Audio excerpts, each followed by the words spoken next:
vamos para 102. Disse Jesus: ai dos fariseus, eles se parecem com um cão deitado no coxo dos bois, não comem nem deixam os bois comerem. Essa tem uma bem parecida no Evangelho de Mateus, né? Que eles têm as chaves, mas não abrem, eles têm ensinamentos, mas não deixam os outros acessar e também não estudam eles mesmos. É sempre uma crítica a essa apropriação de algo bom e útil, mas que não é usado para o bem, nem para si próprio e nem permite que os outros tenham acesso.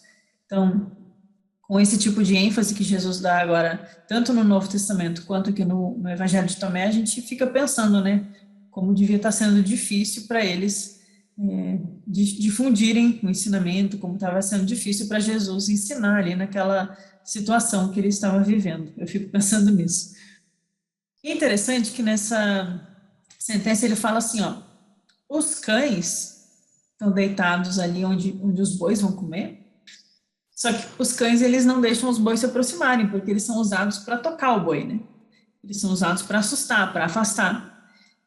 Então, Jesus está dizendo, olha, os fariseus, eles são como esses cães que ficam aqui deitados perto da comida, não deixam os bois comerem, afastam as pessoas do ensinamento, ou seja, eles têm um ensinamento que é bom para as pessoas, é alimento para a alma, eles afastam porque eles repelem, os cães assustam os bois, mas os cães, eles não se alimentam de comida de gado. Então, Jesus está dizendo, olha, eles estão aqui, mas eles não se alimentam disso. Esse alimento não serve para eles e eles não estão se alimentando e nem deixando que as pessoas acessem. E a gente sabe como é, quer dizer, a gente não sabe, a gente imagina, a não ser que algum de vocês seja judeu, como é difícil, né, acessar o mundo judaico, né? Primeiro eles te obrigam a ter que aprender hebraico para poder entender o ensinamento, aí tem que fazer um monte de coisa bem formal, bem oficial, e aí, você quem sabe, pode começar a ler alguma coisa, é bem difícil, eles têm uma estrutura muito fechada. Isso hoje em dia. Agora imagina 2000 anos atrás. Talvez fosse muito difícil para as pessoas acessarem o ensinamento que estava na mão dos sacerdotes e eles não largavam. E claro que essa passagem, né, cada um de vocês aqui tem certeza que consegue pensar em exemplos de pessoas que a gente conhece na nossa vida que fazem isso com o ensinamento espiritual, né? São pessoas que têm acesso a um conhecimento transformador e não põem em prática, e não aproveita. Da mesma forma que tem várias outras passagens aqui do Evangelho de Tomé que Jesus está falando, olha, eu estou aqui, vocês não estão me aproveitando. Aquela última que a gente viu, dá a César o que é de César e dá a mim o que é meu, né? A gente ficou conversando aqui, foi boa reflexão terça passada. Então, a gente vê isso no cotidiano, a gente vê isso nas ordens por aí, nas sociedades semi-secretas, que hoje em dia não tem nada secreto. Quando é secreto, a gente não fica sabendo mesmo, né? E aí, pessoas que têm acesso a uma coisa boa e não aproveitam. E eu acho isso uma das coisas mais tristes nesse mundo de busca de ensinamento espiritual, de alimento para a alma. Porque nesse mundo de informação que a gente vive, que tudo é muito acessível, o que está sendo mais difícil é a gente saber discernir, né? A gente ter discernimento para escolher onde a gente vai pôr o nosso coração, onde a gente vai amarrar nosso burrinho, onde a gente vai botar um compromisso com a nossa alma e ser influenciado, às vezes, karmicamente, se vincular a uma egrégora, a um grupo, é complicado. O mais difícil é a gente saber escolher. E tem muita coisa boa que está sendo deixada guardada e com acesso dificultado e fechado, as traças, ou lá na poeira, criando teia de aranha, porque as coisas ruins estão muito fáceis e muito acessíveis. E aí isso é muito triste. Me lembra, não vou dar nome aqui, mas me lembra um conhecido meu que traduziu um livro muito bom, muito sério, espiritual, profundo, verdadeiro, e aí a editora, certa editora, não considerou lucrativo o suficiente, ou tinha uma rusga pessoal de uma pessoa com o autor daquele livro e tal, e deixou o livro de escanteio e não publicaram, para ficar republicando o livro que já tinha publicado em português só para mudar a capa e fazer uma capinha mais bonita, né?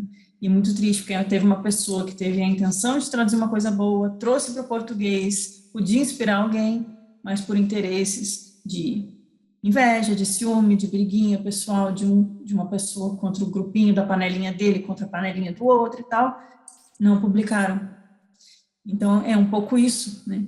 Você tem uma coisa boa e por motivos egoístas, por motivos de vaidade, por motivos de brigas de personalidade, a gente não acessa e a gente não deixa que os outros acessem, a gente dificulta.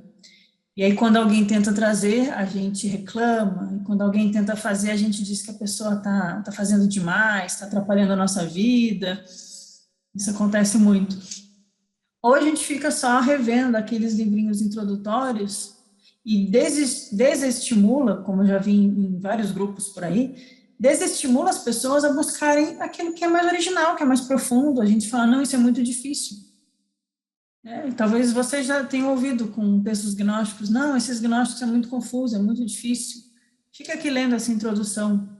E a gente passa o resto da nossa vida lendo introduções e nunca tem acesso ao ensinamento. Tanto porque não nos deixam chegar perto, porque não publicam, porque não há interesse, porque não é comercializável, ou porque há uma falta de estímulo, inclusive há um desestímulo, muitas vezes, disfarçado de preocupação, de cuidado, de um pouco de paternalismo com as pessoas, tratar as pessoas como incapazes, e aí a gente não deixa que o ensinamento chegue nas almas. E aí, por isso que eu sou muito grata ao YouTube, a vocês, porque a gente está conseguindo jogar o ensinamento e quem tiver o karma, que chegue, que toque, que inspire, que é esse o objetivo, né? Porque muitas vezes também o ensinamento é bom e ele não só não é praticado, mas ele vira uma fonte de distração ou uma fonte de exibicionismo, né? A gente vê isso no mundo acadêmico, a gente vê isso em ordens ditas esotéricas, que o pessoal gosta de colecionar iniciação, colecionar prática, com nomes complicados, ou competir quem tem iniciação mais alta que o outro, mesmo que eles não façam isso abertamente, a gente percebe nas entrelinhas, né? Porque é da natureza humana. Então, a gente tem bons ensinamentos que viram fontes de distração, de mero entretenimento, e aí eles vão virando pérolas aos porcos, vira fonte de exibicionismo, que a pessoa quer mostrar que sabe muito disso e daquilo, e aí entra em debates, não no sentido de debater, porque debate pode ser muito saudável, mas aquele debate de vencer o debate, de ganhar, o ego que ganhar, né? E tudo isso não gera transformação pessoal, tudo isso vira só comércio espiritual.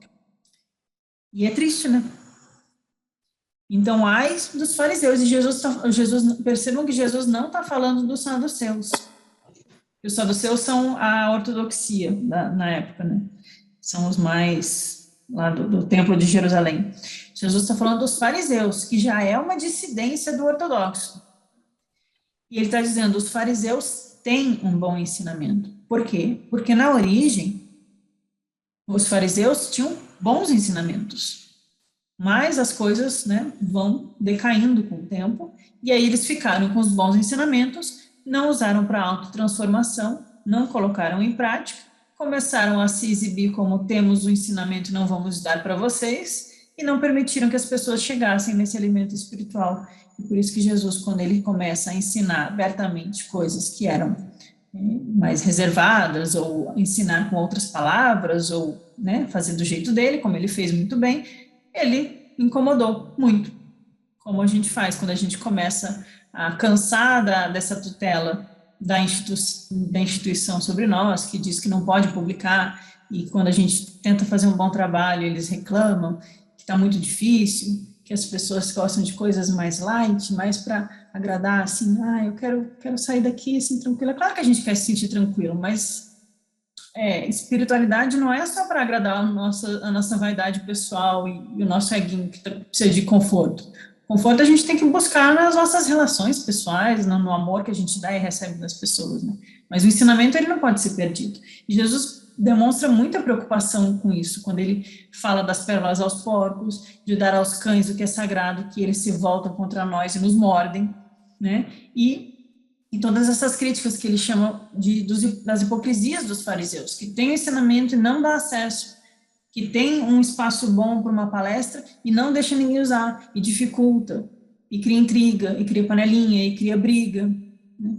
Então, que a gente não seja como fariseus, que a gente tenha respeito pelo ensinamento, que a gente ponha em prática o ensinamento e que a gente permita que as pessoas se alimentem dele também. Que a gente não use isso para a gente se colocar num patamar superior em relação aos outros, né? Pra dizer, olha, eu tenho um negócio secreto, só eu tenho e só vou te dar se você me pagar, né? Aquela coisa assim, meio... O maldito aquele que fala de amor e de sabedoria, mas fala só da boca para fora. E usa o palco do ensinamento espiritual para, na verdade, cultivar aquilo que há de pior em si mesmo. Está sendo impulsionado não pelo amor ao ensinamento, não pelo desejo de que o ensinamento chegue aos outros, mas pelo falso espírito que quer o quê? Envaidecer o seu próprio ego, se colocar como autoridade, receber aplauso. Bom, se nós estamos valorizando o ensinamento, se a gente conseguiu ter acesso ao ensinamento, se a gente já percebeu que a nossa vida aqui vai passar, mas a gente precisa buscar a verdadeira vida que pulsa dentro de nós como uma luz dada de presente pela pronoia que soprou em nós essa vida, né? Se a gente está buscando isso, aí feliz do homem, na 103, que sabe por onde penetram os ladrões. Está falando de uma jornada espiritual, está falando de uma senda, de um caminho espiritual, daqueles que estão buscando se tornar discípulos. Então, felizes aqueles que sabem por onde penetram os ladrões. Assim, ele pode erguer-se, reunir forças e estar alerta e pronto antes que eles venham. No Novo Testamento tem vários trechos também nesse sentido de os ladrões que entram na casa, aquele que sabe de antemão quando eles vão chegar. É uma passagem bem usual essa, ela é repetida várias vezes. Então, isso reforça que talvez ele realmente tenha dito isso, né? E aí, lembram da passagem da semana passada, né? Feliz do homem que, sabendo que tem que matar um poderoso, ele primeiro treina e testa na parede para saber se ele está pronto. O poderoso é o quê? É o chefe dos ladrões. Os ladrões aqui é tudo aquilo que invade a nossa paz interior, tudo aquilo que bagunça a nossa energia, tudo aquilo que perturba a nossa mente, perturba o nosso coração. Pode ser, Ismael, tudo aquilo que é gatilho mental para a gente, que nos tira do eixo. A gente fala em gatilho mental é o quê? Aqueles condicionamentos emocionais, né? Que vêm lá de experiências que a gente viveu e a gente não conseguiu elaborar e gerou sofrimento. Todos nós sofremos. Então, todos nós temos mágoas e gatilhos e momentos que a gente se sente cocô do cavalo do bandido, e tem momentos que a gente sente muita raiva de alguém ou de alguma situação, a gente se sente vontade de reagir, vontade de brigar, tem muitos sentimentos aí, e todos esses sentimentos são os ladrões, porque eles tiram a nossa harmonia, eles tiram a nossa paz, e eles tiram o nosso foco no ensinamento e na prática. E aí, qual vai ser a nossa prática? A gente tem que saber que isso acontece, a gente tem que saber que isso existe, e aí estar alerta antes que eles nos dominem. Tem uma passagem do Shantideva, no Guia para o Estilo do Bodhisattva, da tradição budista, que ele fala assim, me ajuda aí, Bruno, que se você perceber que está com muita raiva de alguém, porque os monges também têm raiva, viu, gente? Também tem intriga no mosteiro, também tem alguém que tomou o meu suco antes de mim e me deixou sem, puxou meu tapete, foi bajular o guru, recebeu elogio, o outro não. Tudo isso é do ser humano.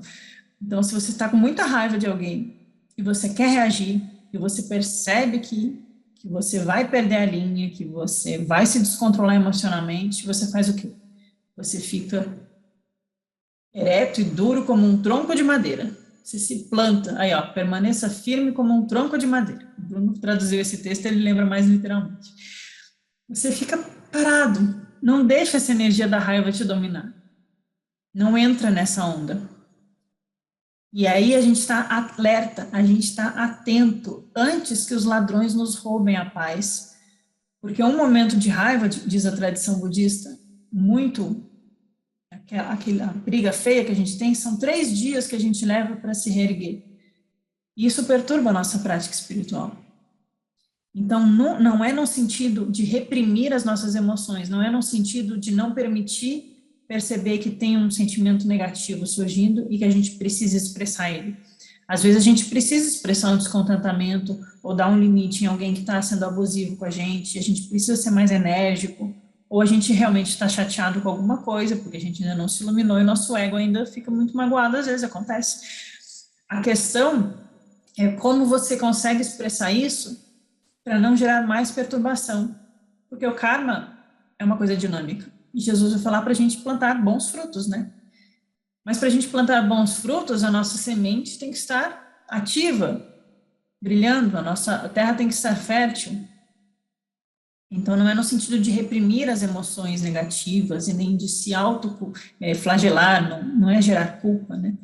É perceber que essas emoções estão chegando, perceber que elas estão tentando entrar na nossa casa. E aí, a gente, estando alerta, a gente reage de uma forma mais adequada e a gente não se apega à reação que o nosso ego quer ter, porque o ego sempre tem uma reação maior do que deveria, se a gente percebe a importância real das coisas, né? Então, os ladrões aqui tanto vai representar esses estados emocionais, como vai representar os arcontes, que são as estruturas básicas, né, os arquétipos desses estados emocionais mais poderosos, né? Então, um arconte vai ser o arconte da inveja, o outro vai ser da ira, o outro vai ser da ganância, o outro vai ser da luxúria. Então, a gente está forte, fortalecido, com a terra bem arada, preparada para receber a semente do grão de mostarda lá daquela outra parábola, né? Porque eles vão penetrar em nós. Haverão momentos que os arcontes vão tentar nos dominar. Mas se a gente está alerta, a gente fecha as portas, a gente tranca as janelas e a gente diz, não vai entrar. E se eles entram, a gente está com a espada da sabedoria desembainhada, com poder, com força e com coragem, e a gente vence. É possível vencer os arcontes para os gnósticos. E outra coisa, os ladrões, eles vêm à noite. Tem uma outra passagem atribuída a Jesus que fala desse ataque dos ladrões à nossa casa, e eles vêm à noite, né? Que é quando a gente baixa a guarda, quando a gente está mais no inconsciente. A noite representa mais esse subconsciente. E na vida espiritual isso é muito prático. É muito prático mesmo. Quando a gente começa a se envolver com uma busca espiritual, a gente ativa em nós uma vontade da alma despertar. A alma está lá dormindo. A nossa Eva espiritual, a nossa Sofia, ela ainda está lá enclausurada. E a gente começa a dar um pouco de alimento para ela e ela começa a querer acordar. Só que quando ela acorda, os arcontes acordam também. Porque antes eles estão só fazendo a festa e a gente está na inconsciência, então o que a gente não sabe não nos afeta, né? Quando a gente começa a perceber e a gente começa a dar alimento para a luz, as trevas também se fortalecem. Isso é muito real em textos de senda espiritual, de ocultismo prático, etc.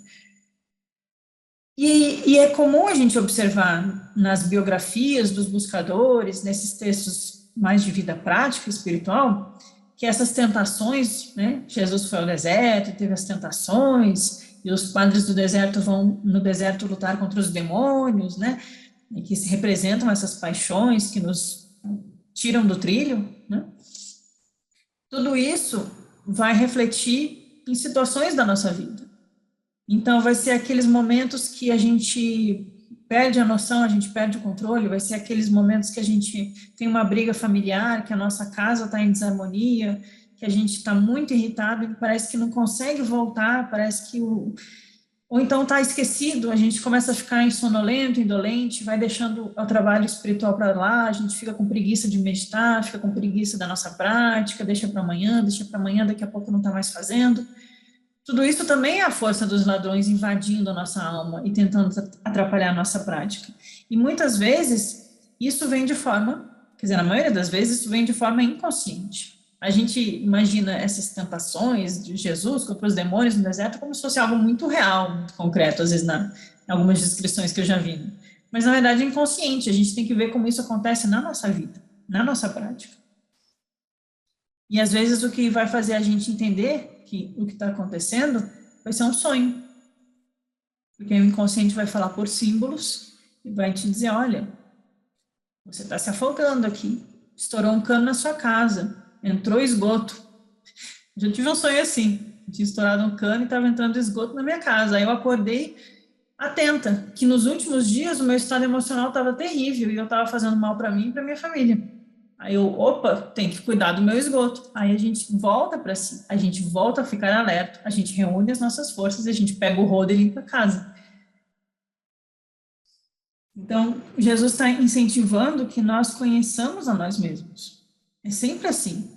Esse autoconhecimento verdadeiro que nos mostra as nossas tendências, as nossas fraquezas, os nossos gatilhos, os nossos estados depressivos, que acontece, inclusive com os buscadores, né? Não é falta de Deus, não é falta de espiritualidade que acontece. E aí a gente precisa aprender a não julgar a nós mesmos, mas a perceber com calma, perceber a falha, sem julgamento, falar, olha, aqui é um ponto fraco meu, preciso trabalhar isso, ser observador, se colocar como um observador de si mesmo. Essa é a grande prática. Porque aí a gente mantém a firmeza, tem foco, tem confiança na prática, e aí os ladrões não entram. E quando eles não entram, eles não roubam o nosso tesouro. Onde está o teu coração, ali está o tesouro. Então eles não violentam a nossa alma. Lembra que no mito gnóstico, os arcontes querem violentar a Eva, e quando eles tentam atacar a Eva, a Zoe, a vida espiritual, sai e não é contaminada? Então, essa imagem de que a gente está sofrendo ataques não é só de coisas externas, é a força dessas coisas externas dentro de nós, como as emoções que nos perturbam também, e atrapalham a nossa prática. Então, para a gente conseguir se defender disso, a gente precisa ter foco, confiança, foco, confiança e fé, isso mas saber o que a gente quer e por que a gente está praticando. Porque às vezes a gente vai na onda de vou fazer uma prática porque me disseram que é bom, e a gente faz, repete uma fórmula que a gente não conhece, eu já vi isso muito acontecendo. Repete um mantra que a gente não sabe o que significa, se mete com uma egrégora, com uma prática mágica que nos faz mais mal do que bem, mas a gente cai numa armadilha. Então, a gente precisa saber por que a gente está praticando e por que isso é um alimento para a nossa alma, e saber ouvir essa voz da nossa alma que está clamando, e saber ter discernimento nas nossas escolhas e paciência, né, para ter firmeza e estar alerta para cada percalço no caminho, a gente não entrar no movimento perturbador, porque é muito difícil, né, são as quedas no caminho espiritual. Na voz do silêncio, quando é dito que a gente tem que limpar os pés, tirar a lama dos pés antes de dar o primeiro passo, senão a lama vai fazer a gente escorregar nos degraus da escadaria. Então é um pouco prático, né? É muito prático. Vamos para 104? 104. Disseram-lhe, vinde, vamos orar e jejuar. Essa eu achei muito difícil. Essa aí eu quero ajuda. Vamos orar e jejuar. Respondeu Jesus, que falta eu cometi, em que ponto eu sucumbi? Mas quando o esposo sair da câmara nupcial, então oraremos e jejuaremos. Me parece que os discípulos estão dizendo, e pode ser só a interpretação minha, é o viés que eu estou aqui nas últimas leituras, né? Que os discípulos estão dizendo, vamos lá orar e jejuar. E Jesus está dizendo, vocês não entenderam até agora? O que eu fiz de errado? Em que ponto eu sucumbi? É que vocês ainda estão indo buscar. Orar para quem? Vocês têm um mestre na sua frente. Estou aqui tentando ensinar e vocês, em vez de ouvir, vocês estão indo lá querer fazer as práticas que eu já disse para vocês, que isso é só... É bom orar. E em algumas práticas espirituais vão indicar períodos de jejum por motivos de prática, então. Mas parece que os discípulos estão indo lá, vamos lá, na mesquita. Na mesquita não, na sinagoga. Olha o ato falho. Vamos lá na sinagoga, vamos lá, né, orar e jejuar. E Jesus está assim, eu estou aqui, gente. Me aproveitem, né? Aproveitem que tem um mestre aqui encarnado. Né? E é a questão de dar valor. E também, depois dessa segunda parte, ele fala, quando o esposo sair da câmara nupcial, aí oraremos e jejuaremos. E isso pode, por isso que eu falei, eu achei muito difícil essa. Estou só conversando com vocês mesmo. Porque o esposo sair da câmara nupcial é aquela grande iniciação da não dualidade, que a gente já comentou em vídeos anteriores, né? A gente passou aqui uns 4 vídeos falando sobre a união da alma com o espírito, do mistério da câmara nupcial, que é o último sacramento dos valentinianos, são 5 sacramentos, né? O último é a câmara nupcial, que é a união de feminino e masculino, no sentido de cessar a dualidade. Por quê? Vamos voltar para a mãe, a segunda pessoa da trindade gnóstica. Ela é mãe, mas ela é pai também. Eu foco muito na mãe porque ela é mais retratada como um aspecto feminino, mas ela é mãe e pai. Ela é o homem primordial. Ela é um ser andrógeno e ela não é um ser também, né? Eu falei um ser, mas não é um ser. Então, essa união de masculino e feminino numa única força é a segunda pessoa da trindade gnóstica. É você voltar a Barbelô, é você voltar à fonte da luz, à imagem do Pai. É a divindade máxima. Então, é você atingir uma iluminação espiritual. Então, esse processo de câmara nupcial do esposo, porque o esposo está sempre no banquete, né? Tem o noivado, tem o banquete, tem outras passagens aqui do Evangelho também que vão falar de banquete. E que às vezes as pessoas são convidadas para o banquete e recusam o convite por causa de futilidades da vida cotidiana delas. Que elas não abandonaram pai e mãe direito, então recusando o banquete com o noivo. Olha que coisa grave. E a gente pode fazer isso também, não é só eles que se enganaram, a gente pode errar. Será que a gente vai saber quando estiver nos chamando para um banquete? Então, quando o esposo sai da câmara nupcial, aí os discípulos vão poder realmente aproveitar do mestre. E aí a prática vai ser mais profunda. Não adianta ficar fazendo agora. Eu fiquei pensando isso. O Sérgio comentou aqui, ó. Quando o esposo estiver espiritualmente preparado, aí a prática de orar e jejuar terá significado mais profundo e eficaz. Eu pensei exatamente isso, Sérgio, você colocou melhor. Porque a gente precisa primeiro passar pela experiência da não dualidade, e aí a prática vai ter um significado mais profundo do que um mero ritual externo. Porque, no geral, é como as pessoas vão fazer, né? Vai fazer lá o Ramadã, de novo eu falei dos islâmicos, estou misturando tudo hoje, mas vai fazer lá a prática e depois tem a festança, você vai encher a barriga e ficar triste de tanto comer. Então, vai fazer 500 repetições do mantra às 5 da manhã, porque o guru mandou, mas fiz a minha oração aqui, tá pronto, minha prática tá feita, agora eu posso lá fazer qualquer besteira, né? Então, o Jesus está sempre criticando esse aspecto exotérico, formalista, da religiosidade comum, que é dos psíquicos para os gnósticos. Eles vão falar, os psíquicos ficam fazendo ritos e práticas de jejuns e orações, mas é tudo meio que da boca para fora. Se você não tem o acesso à experiência espiritual, a gnose que desperta, esse caminho que o Sérgio chamou de mais profundo e mais eficaz, aí não vai fazer muito sentido. Né? Você tem que associar isso a uma prática real, a um ensinamento que realmente está te levando a uma transformação, senão é só uma formalidade. E você faz a formalidade para você ser aceito socialmente na panelinha da sua religião, e todo mundo vê que você está sendo um bom menino, uma boa menina, fazendo bonitinho, e todo mundo gosta de você, e é isso aí. Então, eu acho que Jesus está falando isso para eles, né? Tipo, poxa, o que eu fiz de errado?